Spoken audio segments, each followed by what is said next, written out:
Hi, I'm Roberto. I'm Brad. Today we're going to talk about the 1848 fold method for the non-flow-through pillow packer. Normally you would see a protective sleeve on this packer, but for our purposes we're going to leave it off. Once you got your fiberglass wetted out, folded to the middle with your 1-inch overlap, we're going to position the packer onto the fiberglass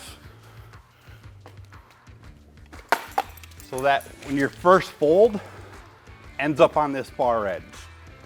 Your second fold is going to come over, just hang off the edge. Once we fold the packer in half,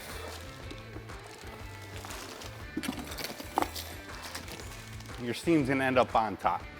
At this point, you're ready to put on your zip ties.